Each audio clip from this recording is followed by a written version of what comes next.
We've reached the 5th of our 5 mini podcast series for the summer here at Digital DJ Tips. So welcome to number 5 in this summer school. All about the 5 steps of DJing, which are something we've used to teach DJing here at the Digital DJ Tips School since 2016, since we first published our book, Rock The Dancefloor, which went on to be a global bestseller. Indeed, the second edition, which came out just a few weeks ago, is already a global bestseller as well, which also features the revised and updated 5-step process for becoming a better DJ. And of course, our flagship DJ course, the all-new complete DJ course, because that too has been completely remade for 2024, also relies on these. It's fair to say these steps have helped tens of thousands of DJs over the years to improve. So this is step number 5. Let's go through the other 4, which are gear, music, mixing, performing, and then we get to success, which is our 5th step. You don't have to go and listen to those other 4 podcasts, but they are available. And so maybe after this, make a date with them if you haven't already heard them. So I wanted to give you some extra thoughts and some extra advice on succeeding as a DJ today.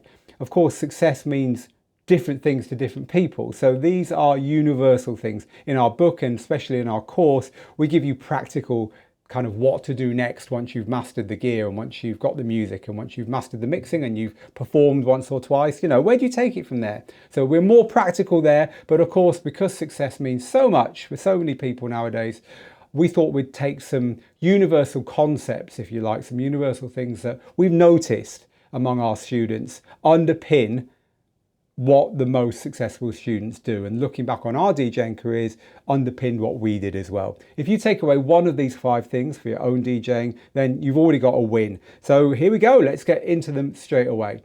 So number 1 is to make the time and space for your DJing. So this means you can't make time, so taking time off something else in order to find the time to do all the things that you need to do to succeed as a DJ.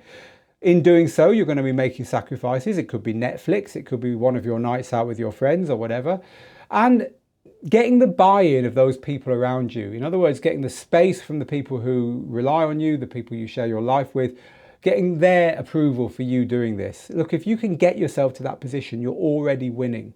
And I think it's also about finding the mental space. I don't know about you, but my life is very busy and I do a lot of very different things in my life. I'm in education myself, not only helping you guys and girls in my day job, but I'm also being educated and I'm also into running, so I do a lot of running. I've got a family as well.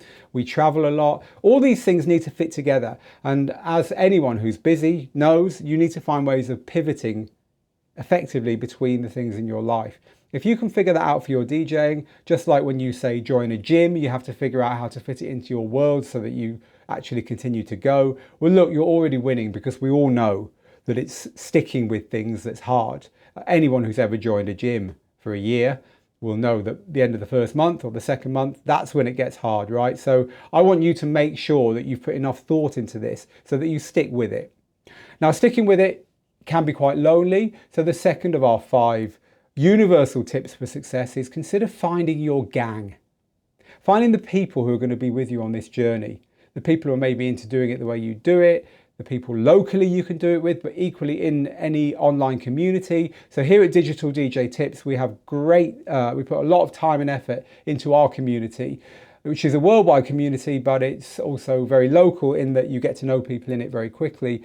And our students tell us it's really good to have people that they can always share their wins and their triumphs and yes, their moans with and so on in a safe place where they're not only held accountable, but also they're not judged and where people are friendly to them. So however you do it, wherever you find it, find some people. It doesn't have to be a lot of people who you can take this journey with. Otherwise, it will be a little bit lonely. But also, you can then start to listen to their feedback rather than going and looking for praise or worrying too much about what the horrible wide world of social media says about what you're doing. If you've got close friends, if you've got students, if you've got other people taking this journey with you, you're going to find that you stick with it more in the long run. And when you look back, it'll be the relationships and the friendships you've made within your hobby that matter the most to you, I would imagine. They certainly do to me when I look back. That will become part of how you define whether you succeeded or not. So the third thing, which is something that a lot of us who are hard on ourselves sometimes don't do, because we're running too quickly, we're not stopping to reflect, or because we are just literally too hard on ourselves, is take time to celebrate your wins. If you don't take time to celebrate your wins, a DJ gig that went well, a transition you mastered, getting some great new music this week or whatever, you'll forget them. And if you forget them, then you won't get a sense that you are succeeding in your DJing. So it's okay to take a little bit of a break. It's okay to celebrate. It's okay to tell people about times that you have just succeeded, to share these things. It's not bragging, it's sharing something you're passionate about that's gone well. So do take time to celebrate your wins. This is one that I'm actually quite guilty of not doing. I have to remind myself that actually we've just done a really good thing there and we should celebrate that. I just rush on to the next thing over and over again. But it's identifying the fact that you do this is part of the battle. So number 4 is know your next steps. So I've found this throughout my DJing career, and I've also seen successful DJs do this, and I also advise our students, and I've seen them get results by knowing what you're going to do next. And there's 3 places where you should know what you're going to do next. The first one is short term. In fact, what I'm going to do is I'm going to come backwards because they kind of like make more sense when you do it this way. Let's think long term then. So what is it you're ultimately trying to achieve? What's the long-term goal here? If your long-term goal is to be a successful DJ producer with music out there that you've released, what are the 2 or 3 big steps you need to take over the years to come to get there? So it could be that you're first going to master your DJ gear, then you're going to get regular DJ performances into your life, then you're going to learn to remix music and to make mashups and bootlegs, and then you're going to learn to make your own music, and then you're going to learn to market that music, and then you're going to come full circle and see if you can get better DJ gigs because people know your music. I've just given you a classic, pretty ambitious way of thinking long term. Yours could be very different, but what are the steps you're not taking now? Know them now, because knowing them now helps you get to them.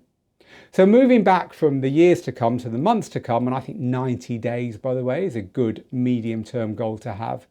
Where do you want to be in your DJing in 90 days' time?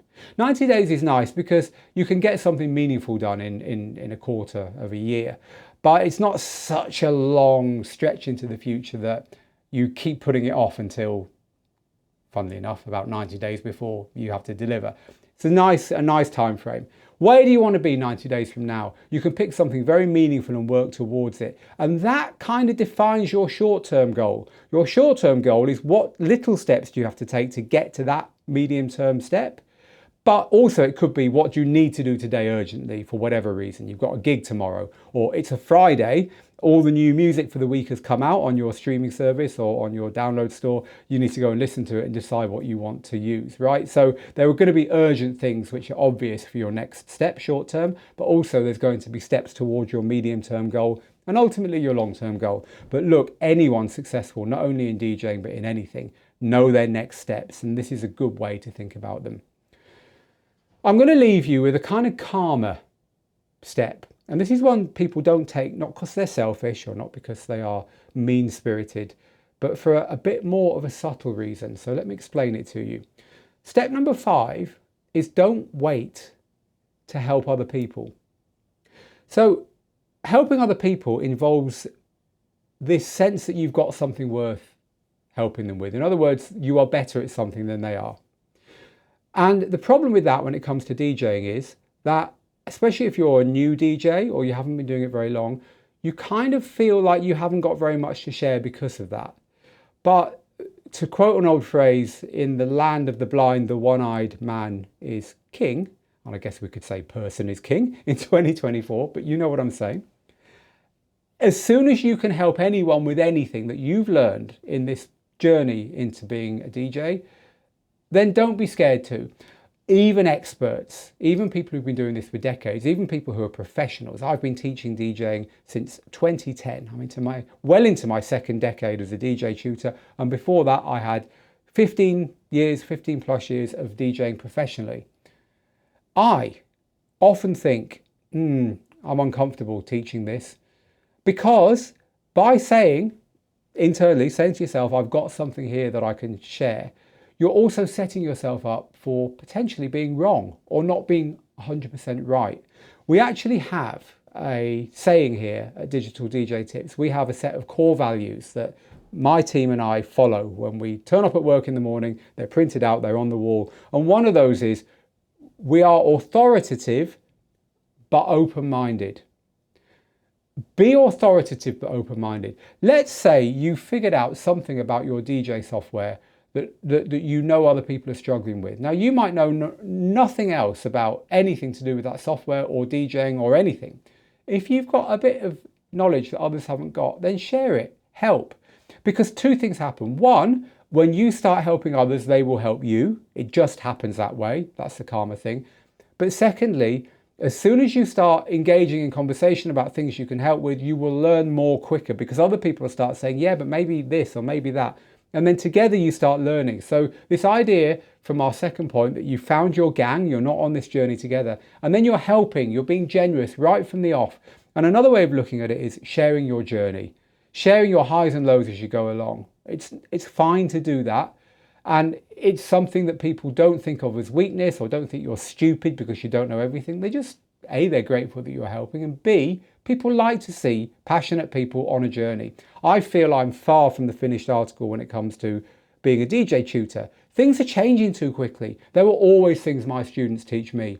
So if I can put myself out there and I can learn things every day, then so can you. Do it from the very beginning, because everything you do will come back to you multiple fold. So don't wait because you think you've got nothing to share. You have. There's going to be things even from the beginning that you're better at than other people. And there's going to be things that you struggle with that other people find easy, that they will then help you with because you've taken the time to help them. Right, there are our 5 kind of universal things to help you succeed. Make the time and space, find your gang, celebrate your wins, know your next steps, and don't wait to help others. And I think that's a nice step back. It's a nice way to end this series, where we've looked at the geeky side of DJing, the gear. We've looked at the music side of DJing, the music that you get to deliver step 3, which is mixing. That's what you do with the music on the gear, right? We've looked at performing, and we've talked through some tips and thoughts around different ways to perform that can work for anyone, any age, any place, anywhere. And finally, we've talked a little bit about success in a way that we haven't done in our book and indeed in our course. I hope you've enjoyed the series. The main podcaster will be back in September.